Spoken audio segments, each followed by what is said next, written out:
திருமாலின் தச அவதாரம். பரசுராம அவதாரம் 6வது அவதாரம். பிரம்மதேவருடைய புத்திரர் அத்ரி மகரிஷி. அவருக்கு ஒரு நாள் ஏற்பட்ட ஆனந்த கண்ணீரில் உதித்தவன் சந்திரன். அவனை பிரம்மா பிராமணர்கள் ஔஷதி மற்றும் நட்சத்திரங்களுக்கு அதிபதியாக்கினார். இந்த சந்திர வம்சத்தில் தோன்றியவர்களில் காதிராஜன் என்ற மன்னன் பிரசித்தி பெற்றவன். அவனுக்கு சத்தியவதி என்ற பெண் பிறந்தால் அந்த பெண்ணை பிருகு புத்திரரான ரிசிகன் என்ற பிராமணன் தனக்கு திருமணம் செய்து கொடுக்கும்படி யாசித்தான். சத்தியவதிக்கு இவன் ஏற்ற கணவனல்ல என்று எண்ணிய காதிராஜன் எப்படியாவது அவனை தட்டி கழிக்க ஒரு உபாயம் செய்தார். அவன் ரிசிகனை பார்த்து, பிராமணரே, நீர் என் பெண்ணுக்கு நான் கேட்கும் பொருளை காணிக்கா தானமாக தர முடியுமா அப்படின்னு கேட்கிறாரு. என்ன திரவியம் கேட்கிறீர் சொல்லும் அப்படின்னு ரிசிகன் கேட்கிறா. 1000 குதிரைகள் நீர் தர வேண்டும். அந்த குதிரைகளின் காதுகளில் ஒன்று பச்சை பசேல் என்றிருக்கும், மற்ற அங்கங்கள் எல்லாம் மிகவும் தூய வெள்ளையாக இருக்கும். இப்படிப்பட்ட தெய்வீக ஜாதி குதிரைகளை கொண்டு வந்து கொடுத்தால் நீர் திருமணம் செய்ய நான் சத்தியவதியை கன்னிகாதானம் செய்கிறேன் அப்படின்னு சொல்றான் காதிராஜன். ரிசிகன் நேரே வர்ணங்கிட்ட போறா. அப்படிப்பட்ட குதிரைகள் பெற்றுக்கொண்டு காதிராஜன் முன்பு நிறுத்தினா. இதை கண்டதும் காதிராஜன், ஆகா, நான் எது சாத்தியமாகாது என்று சொன்னேனோ அதனையே இவன் எளிதாக செய்துவிட்டான். இனியும் இவனை பரிசோதனைக்கு ஆளாக்கினால் ஒரு அந்தணனுடைய சீற்றம் சாபங்களுக்கு இலக்காக நேரிடும் அப்படின்னு யோசிக்கிறா. சத்தியவதி அவனுக்கு திருமணம் செய்து கொடுத்தான். கொஞ்ச காலம் சென்றதும் சத்தியவதிக்கு தனக்கு ஓர் உத்தமமான பிள்ளை பிறக்க வேண்டும் என்ற ஆசை வந்தது.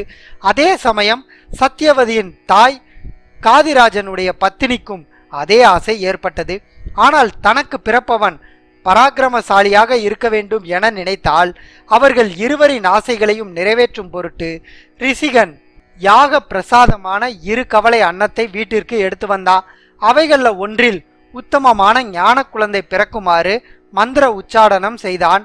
மற்றொன்றில் தன் மாமியார் விரும்பும் பராக்கிரமம் மிகுந்த பிள்ளை பிறக்க வேண்டும் என்று மந்திர ஆவகனம் செய்தான். உத்தமனும் ஞானியும் பிறக்குமாறு ஓதிய முதல் கவலை அன்னத்தை விவரமாக சொல்லி சத்தியவதியை உண்ணும்படி சொன்னான். மற்ற ஒன்றை தன் மாமியாரிடம் கொடுக்கும்படி சொன்னான். அன்னக்கவலைகளை அழித்துவிட்டு ரிசிகன் ஆற்றுக்கு குளிக்க போனான். உள்ளூர தனக்கு ஒரு அந்தணனாக ஞானியாக பிள்ளை பிறப்பான் என்றும் தன் மாமியாருக்கு பராக்கிரமம் மிக்க சத்திரிய வீரன் பிறப்பான் என்றும் நம்பிக்கை இருந்தது. குளித்துவிட்டு வீட்டுக்கு வந்தான். ரிசிகனுக்கு பிள்ளையாக ஜமத்கினி பிறந்தார். சத்தியவதி பின்னர் தன் வாழ்க்கையை துறந்து கௌசிகா என்ற நதியாக மாறிவிட்டாள். ஜமத்கினி ரேணு என்பவருடைய புத்திரியான ரேணுகா தேவியை திருமணம் செய்து கொண்டார். அவர்களுக்கு வசுமனன் முதலான புத்திரர்கள் பிறந்தார்கள். அவர்களுள் ராமன் என்பவன் கடைசியாக பிறந்தவன். அவன் பரந்தாமனுடைய அம்சமாக அவதரித்தான். அவனே பூலோகத்தில் 21 சத்திரிய பரம்பரையை வேரோடு அழித்தவன். இவன் சிவபெருமானை நோக்கி தவம் செய்து பரசு என்ற கோடாரியை பெற்ற காரணத்தால் இவனுக்கு பரசுராமன் என்ற பெயர் ஏற்பட்டது. தாய் தந்தையரிடம் மிகவும் அன்பு கொண்டவன் பரசுராமன். ரேணுகா தேவியின் மற்றொரு பெயர் சீலவதி என்பதாகும். அவள் தன் கணவனை தவிர உலகில் வேறு தெய்வமே கிடையாது என்ற கொள்கையும் நினைப்பும் கொண்டவள். தினமும் அவள் ஆற்றுக்கு சென்று அங்கே மண்ணை கையில் எடுத்து பிசைவாள். நான் கற்புக்கரசி என்பது உண்மையானால் நான் பிசைந்த மண் அழகியதோர் மண்குடமாக மாறட்டும் என்பாள். அது குடமாக மாறும். பின்பு அதில் தண்ணீர் மொண்டு வருவாள். இது அவளுக்கு வாடிக்கை. இப்படி கொண்டு வந்த தண்ணீரைத்தான் அவள் கணவராகிய ஜமத்கினி முனிவருடைய பூஜைக்கு வணங்குவாள். சூரிய குலத்திலே கேகய நாட்டை ஆண்டு வந்த கிருதவிரியன் என்பவனுக்கும் சுனந்தை என்பவளுக்கும் கர்த்தவீர் யர்ச்சுனன் என்பவன் பிறந்தான். அவன் பிறக்கும்போது கைகள் கிடையாது. அதை கண்டு பெற்றோர்கள் மிகவும் வருந்தினார்கள். தன் கையில்லாத குறையை நீக்க கர்த்தவீர் யர்ச்சுனன் தத்தாத்திரியரை உபாசித்து வந்தான். தத்தாத்திரியர் என்பவர் அத்திரி முனிவருடைய புத்திரர். அத்திரி முனி பரந்தாமனிடம் அவரே வந்து தனக்கு பிள்ளையாக பிறக்க வேண்டும் என விரும்பினார். ஆகவே ஹரி அம்சமாக தத்தாத்திரியர் அவதரித்தார். அவரைத்தான் அவன் வழிபட்டு வந்தான். அவரை நோக்கி தவம் செய்த காரணத்தால் அவனுக்கு 1000 கைகள் முளைத்தன. அது மட்டுமல்ல, அவனை கண்டால் பகைவர்கள் பயப்படும் தன்மையும், எந்திரிய சக்தி, செல்வம், பொருள், மற்றும் யோக ஞான சக்திகளையும் அவன் பெற்றான். இத்தகைய சீரும் சிறப்பும் பெற்றதினால் மிகுந்த செருக்குடன் இருந்தான். தத்தாத்திரேயரிடம் பெற்ற வரத்தால் அவன் காற்றைப் போல் எங்கும் தடையின்றி திரியும் வல்லமையும் பெற்றிருந்தான். அதனால் 3 உலகங்களிலும் சஞ்சரித்து வந்தான். ஒரு சமயம் நர்மதா நதியில் தன் பத்தினிகளுடன் நீராட சென்றான். தன் 1000 கைகளால் நீரை ஏரி போல் தேக்கி அதில் நீராடி மகிழ்ந்தனர். நதியின் மேற்புறமாக திக் விஜயம் செய்வதற்காக ராவணன் ஆற்றில் வெள்ளமே இல்லாத இடத்தில் தன் லிங்கத்தை வைத்து சிவபூஜை செய்தான். நீராடி முடித்ததும் கர்த்தவிரி அர்ச்சுனன் தன் அணைபோல் வைத்திருந்த தன் 1000 கைகளை எடுத்தான். அப்பொழுது நீர் வேகமாக பிரவாகம் எடுத்து பூஜை செய்து கொண்டிருந்த ராவணனின் பொருட்களை அடித்து சென்றது. இதை அறிந்த ராவணன் கர்த்த வீரியனோடு சண்டைக்கு போனான். கர்த்த வீரியனோ ராவணனை தோற்கடித்து தன் பட்டினமான மாகிஸ்மதிக்கு கொண்டு சென்று சிறை வைத்தான். இதை அறிந்த புலஸ்தியர் கர்த்த வீரியனை மிகவும் வேண்டிக் கொண்டு ராவணனை மீட்டு சென்றார். ஒரு நாள் தன் பரிவாரங்களுடன் காட்டுக்கு வேட்டையாட போனான் கர்த்தவீரியன். வேட்டையை முடித்துவிட்டு திரும்புகையில் ஜமதக்னி முனிவருடைய ஆசிரமத்திற்கு வர நேர்ந்தது. பசியால் வாடிய அவர்களை கண்ட முனிவர் அறுசுவை உண்டியும் பானமும் கொடுத்தார். மற்றும் பல சௌரியங்களையும் செய்து கொடுத்தார். தவிர ஆசிரமத்தில் ஏராளமான செல்வமும் இருப்பது கண்டு கார்த்தவீரியனுக்கு பெரிய ஆச்சரியம் ஏற்பட்டது. முனிவர் ஆசிரமத்தில் நின்ற தேவ பசுவாகிய காமதேனுவால் தான் அவருக்கு அனைத்தும் கிடைக்கிறது என்று தெரிந்து கொண்டான். அந்த பசுவை ஜமத்கினி முனிவரிடம் தனக்கு பரிசாக தரும்படி கேட்காமல் முனிவரும் அவர் பிள்ளைகளும் இல்லாத சமயத்தில் சேவகர்களை அனுப்பி அதை தூக்கி கொண்டு சென்றான். முனிவர் ஆசிரமத்திற்கு திரும்பி வந்த நேரம் காமதேனு அங்கு இல்லை. கார்த்தவீரியன் அதை கவர்ந்திருக்க வேண்டும் என்பதை உணர்ந்த முனிவர் தனது புதல்வர் பரசுராமரிடம் கூறினார். இதை கேள்விப்பட்ட பரசுராமர் தன் கோடாரி வில் அம்புகளுடன் நேரே கார்த்தவீரியன் பட்டினமான மாகிஸ்மதிக்கு விரைந்தார். அங்கே கார்த்தவீரியனின் சேனைகள் அனைத்தையும் அழித்தார். கார்த்தவீரியனும் அவருடன் சண்டைக்கு வந்தான். 1000 கைகளில் 500 வில் ஏந்தி பானக்கூட்டத்தை அவர் மீது வீசினான். அவனுடைய 1000 கைகளையும் பரசுராமர் தன் தபோபலத்தால் அறுத்து எரிந்ததோடு அவனுடைய சிரசையும் சீவி தள்ளினார். பிறகு காமதேனுவையும் அதன் கன்றையும் மீட்டு ஆசிரமத்தில் சேர்ப்பித்தார் பரசுராமர். நடந்ததையெல்லாம் தன் தந்தையிடம் தெரிவித்தார். அதை கேட்டு அவர் மிகவும் வருந்தினார். ராமா, காரணம் இல்லாமல் ஓர் அரசனை கொன்றுவிட்டாயே. அரசனை கொல்வது ஓர் அந்தணனை வதை செய்வதை விட கொடிய குற்றம். அரசன் என்பவன் ஆண்டவனின் அம்சம் என்று சாஸ்திரங்கள் பறைசாற்றுகின்றன. செய்த தீமையை மறந்து தீயவர்களை மன்னிப்பதுதான் பிராமண தர்மம். மேலும் நாம் பொறுமையை கடைபிடிப்பதால் தான் அனைவராலும் பூஜிக்கப்படுகிறோம்.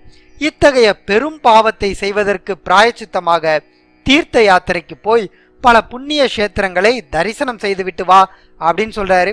தந்தையோட அறிவுரையை கேட்ட பரசுராமர் ஓராண்டு காலம் தல யாத்திரை செய்தார்.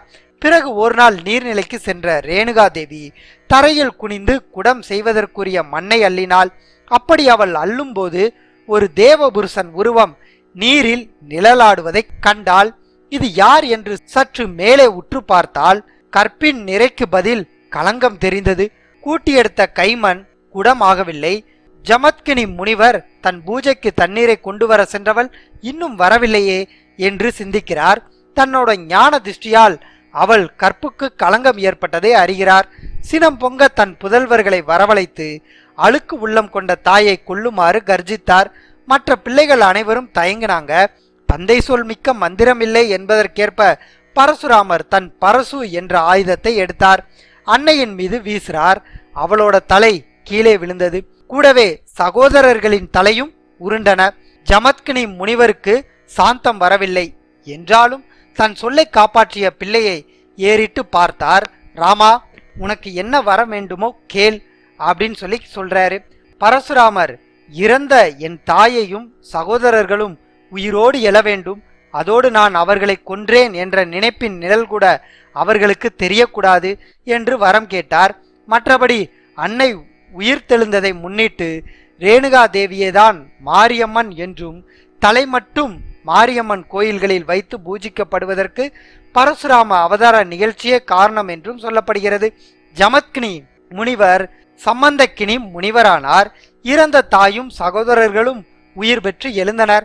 தூங்கி விழித்தது போன்ற உணர்வு தவிர வேறு முந்திய நிகழ்ச்சி எதுவும் அவர்கள் நினைவில் இல்லை.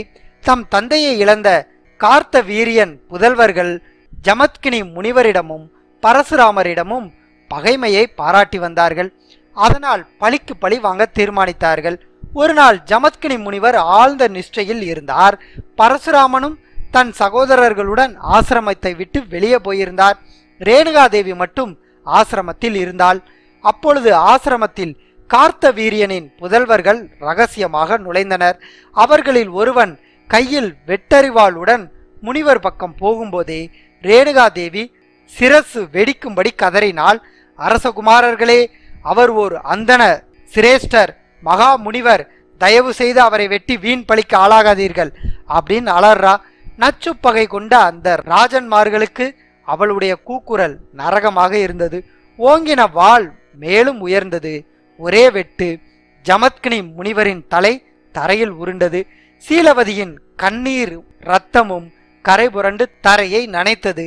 கொய்த தலையை கொடியவர்கள் கொண்டு போனார்கள். அவளுடைய அலறலை கேட்டு பரசுராமர் ஓடி வந்தார். நடந்ததை அறிந்தார். அவரது நாடி நரம்புகள் துடித்தன. அப்பொழுதே இந்த கொடிய சத்திரிய பூண்டை அடியோடு அழிப்பேன் என்று சபதம் எடுத்தார். பரசுராமர் மகிஷ்மதி நகருக்கு விரைந்தார். அரச குமாரர்களின் தலைகளை அறுத்து மலைகளாக குவித்தார். இரத்த ஆறு ஓடியது. குருசேத்திரத்தில் இருந்த குளங்களில் தண்ணீருக்கு பதிலாக இரத்தம் நிரம்பி வழிந்தது. தன் தகப்பனார் தலையை கொண்டு வந்து உடலுடன் சேர்த்தார். ஈம சடங்குகளை செய்தார்.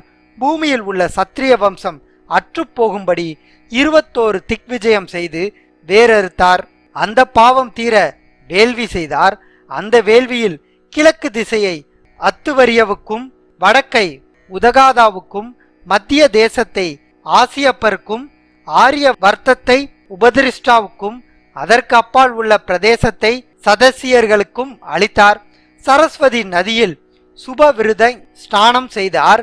பரசுராமரால் பூஜிக்கப்பட்ட ஜமத்கினி முனிவர் ஞானதேசம் பெற்று சப்தரிஷி மண்டலங்களில் 7வது ரிஷியாக விளங்கினார். தற்சமயம் அவர் மகேந்திர பர்வத்தில் சித்தர்கள், கந்தர்வர்கள் ஆகியோரால் பாராட்டும் புகழும் பெற்று அங்கே தவக்கோலத்தில் சிரஞ்சீவியாக இருக்கிறார் என்று ஸ்ரீமத் பாகவதம் கூறுகிறது. ராம அவதாரத்திற்கு முன்பு சூரிய குலத்தில் பிறந்தவன் மூலகன் என்ற அரசன். பூலோகத்தில் அப்பொழுது ராஜவம்சம் இல்லாமல் அழித்துவிட பரசுராமர் புறப்பட்டார். பெண்கள் பலர் முளைக்கனை சூழ்ந்து நின்று கொண்டு பரசுராமர் கண்களில் படாதவாறு காப்பாற்றினார்கள். அதனால் அவன் நாரிவசன் என்றும் அழைப்பர். சத்திரிய வம்சம் பூண்டோடு போன பின்பு அந்த வம்சத்தை தலைக்க செய்தவன் மூலகனே. மூலகனுக்கு பின்னர் தசரதன், அளப்படி, கட்டுவாள்கள், தீர்க்கபாடு, ராகு, அவன் மகன் அஜன். இந்த அஜனின் மகன்தான் ராமரின் தந்தையான தசரதன். இப்படித்தான் சத்திரிய வம்சம் மீண்டும் தலைக்க ஆரம்பித்தது. ராம அவதாரத்தில் பரசுராமர். ராமர் சீதையை திருமணம் செய்து கொண்டு மிதிலையில் இருந்து அயோத்திக்கு போகும் வழியில் பரசுராமர் அவரை சண்டைக்கு இழுக்கிறார். தம்முடைய தவ வலிமை முழுவதையும் ராமபாணத்திற்கு இரையாக்கிவிட்டு தாம் பிராமணர் என்ற நிலையில் நீ எண்ணிய பொருள் எல்லாம் இனிது முற்றுக என்று ராமருக்கு ஆசீர்வாதம் செய்கிறார் பரசுராமர். இலங்கையின் அசோகவனத்தில் சீதை சிறையிருந்த சமயம் இதை நினைவுபடுத்தி ராவணனுக்கு புத்திமதி கூறுகிறாள். துர்த்தனே, கார்த்த வீரியச்சுரனுக்கு 1000 கைகள் இருந்தன. அவன் உனது 20 தோள்களையும் பிடித்து உலுக்கி சண்டையிட்டு வென்றான். அப்பேற்பட்ட கார்த்த வீரியனை பரசுராமர் கொன்றார். அதே பரசுராமர் என் பர்த்தாவிடம் தோற்று போனார். ஆகையினாலேயே மகாவீரராகிய எனது கணவருடைய வீரம், புகழ், பெருமை இவைகளை நீ அறியாமல் என்னுடன் வம்பு செய்யாதே. மீறி நீ செய்தால் அழிந்து விடுவாய், ஜாக்கிரதை என்று சீதா பிராட்டி கூறுகிறார். மகாபாரதத்தில் பரசுராமர். காசி ராஜாவிற்கு அம்பை, அம்பிகை, அம்பாளிகை என்று 3 பெண்கள். இவர்களுக்கு சுயம்பரம் செய்து வைக்க காசிராஜன் ஏற்பாடு செய்தார். பீஷ்மர் அந்த மண்டபத்திற்கு வந்தார். இந்த 3 பேர்களையும் கவர்ந்து வந்தார். அவர்களில் அம்பிகை, அம்பாளிகை இருவரையும் தன் தம்பி விசித்திர வீரியனுக்கு திருமணம் செய்து வைத்தார்.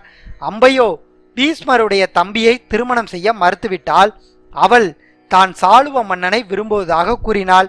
அதனால் பீஷ்மர் அவளை சாளுவனிடம் அனுப்பினார். ஆனால் அவனோ அவளை ஏற்க தயாராக இல்லை. அவனிடமிருந்து திரும்பிய அம்பை மீண்டும் பீஷ்மரை சந்தித்தாள்.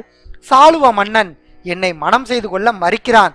ஆக சுயம்பரத்தின் போது என்னை கவர்ந்து வந்த நீர்தான் என்னை திருமணம் செய்து கொள்ள வேண்டும் என்று கூறுகிறாள். பீஷ்மரோ தாம் ஏற்கனவே திருமணம் செய்து கொள்வதில்லை என்ற சபதம் ஏற்றிருப்பதால் தாம் அவளை திருமணம் செய்து கொள்ள முடியாது என்று கூறுகிறார். பீஷ்மர் தன்னை மணக்க மறுத்ததும் அவருக்கு குருவாகிய பரசுராமரை அம்பை அணுகுகிறாள்.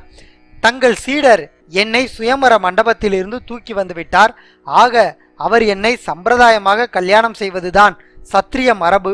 தாங்கள் என்னை அவர் மணந்து கொள்ள உதவி செய்ய வேண்டும் அப்படின்னு கேட்டுக்கிறா. பரசுராமர் அதற்கு சம்மதித்து பீஷ்மரை சந்தித்து அம்பையை மனம் செய்யும்படி வற்புறுத்தி பார்க்கிறார்.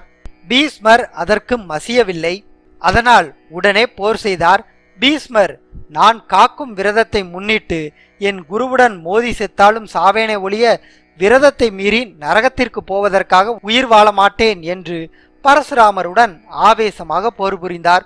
போரில் பரசுராமர் தோற்றார். பின்பு தவம் செய்ய சென்றார். மகாபாரதத்தில் மற்றொரு சமயமும் பரசுராமர் வருகிறார். பரசுராமர் பீஷ்மருக்கும் கர்ணனுக்கும் வில்வித்தை கற்றுக் கொடுத்தார். அதில் கர்ணன் தன்னை ஒரு பிராமணன் என்று அறிமுகப்படுத்தி கொண்டு அவரிடம் வில்வித்தை கற்றான். காரணம், சத்திரியர்களை கண்டாலே அவருக்கு பிடிக்காது.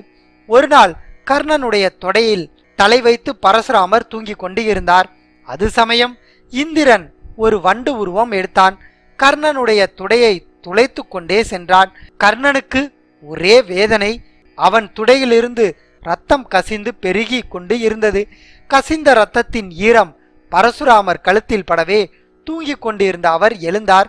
வண்டுக்கடியை வழிதாங்க முடியாத சூழ்நிலையிலும் பொறுத்து கொண்டு இருந்த இவன் நிச்சயமாக ஒரு பிராமணனாக இருக்க முடியாது.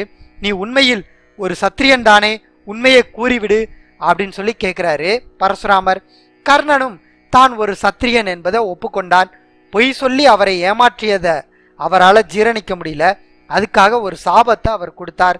கர்ணா, நீ என்னிடம் பொய் சொல்லி வில்வித்தையை கற்றுக்கொண்டாய். அதனால் நான் கற்றுக் கொடுத்த வில்வித்தை உனக்கு தக்க தருணத்தில் உதவாமல் போக கடவது அப்படின்னு சபித்தார். அந்த சாபத்தை குருஷேத்திர போர்க்களத்தில் நினைத்து நினைத்து கர்ணன் வருந்தினான். அந்த சாபத்தால் கற்ற வித்தை கர்ணனுக்கு கை கொடுக்கவில்லை. பரசுராமருக்கு தனி கோயில்கள் பாரத தேசத்தில் சிலவே உள்ளன. பரசுராமர் தன் கோடாரியை கொண்டு மேற்கடற்கரையில் சீர்படுத்திய பகுதியே இன்றைய கேரளா என்று கூறுவார்கள். பரசுராம கஷேத்திரம் என இன்றும் அழைக்கப்படுகிறது. திருவனந்தபுரம் விமான நிலையம் அருகே பரசுராமருக்கு கோயில் அமைக்கப்பட்டுள்ளது. கர்நாடகாவில் சிக்மகளூர் அருகே நஞ்சான்கட் என்ற ஊர் உள்ளது. இதில் உள்ள கண்டலேஸ்வரர் கோயில் பரசுராமர் வழிபட்ட தலமாகும். இது ஒரு சிவாலயம். தன் தாய் ரேணுகாவை கொன்ற பாவம் தீர சிவ பூஜை செய்வதற்காக பரசுராமர் இங்கே வந்தார். இங்குள்ள கபில நதியில் நீராடி சிவலிங்க பூஜை செய்தார். அவர் நதியில் மூழ்கி எழவும் தோன்றிய சுயம்புலிங்கம் இது. பரசுராமருக்கு பிறகு மதங்க மகரிஷி, கௌதம முனிவர் ஆகியோரால் இந்த லிங்கம் பூஜிக்கப்பட்டது. இந்த இடத்தில்தான் பரசுராமர் தன் தாயை கொன்ற பாவம் தீர சிவபெருமான் இட்ட கட்டளையின்படி தவம் செய்தார். இவர் தவம் இயற்றிய இடத்தில் சாஸ்னா என்ற கல்பீடம் எழுப்பப்பட்டுள்ளது. பீடத்தில் பரசுராமரின் பாதம் பொறிக்கப்பட்டு உள்ளது. இந்த பாதங்களுக்கு தினமும் வழிபாடு செய்யப்படுகிறது. சாஸ்னா பீடத்தின் முன்புறம் பரசுராமர் கோடாரியுடன் நிற்கும் அழகிய சிற்பம் ஒன்று இருக்கிறது. இந்த பீடம் கண்டேஸ்வரர் கோயிலில் இருந்து சுமார் 1/2 கிலோமீட்டர் தொலைவில் உள்ளது. பீடத்துக்கு நித்திய பூஜை செய்யப்படுகிறது. இங்கு பூஜை செய்பவர்களுக்கு நோயற்ற ஆரோக்கியமான வாழ்வும் நிம்மதியான மனநிலையும் ஏற்படுவதால் இங்கு பக்தர்கள் ஏராளமாக குவிகிறார்கள். மேலும் ஒழுக்கம் தவறும் கணவன் குழந்தைகளை ஒழுங்குபடுத்த பரசுராமரை வேண்டி மக்கள் வருகின்றனர். நஞ்சன்கட் அருகில் உள்ள சிக்மகளூரில் ராமர் கோயில் ஒன்று உள்ளது. இந்த கோயில் சுவற்றில் பரசுராமரின் கோடாரி சின்னம் பொறிக்கப்பட்டு உள்ளது. ஆனால் இது பாழடைந்து விட்டதால் பக்தர்கள் அதிகம் இங்கு செல்வதில்லை.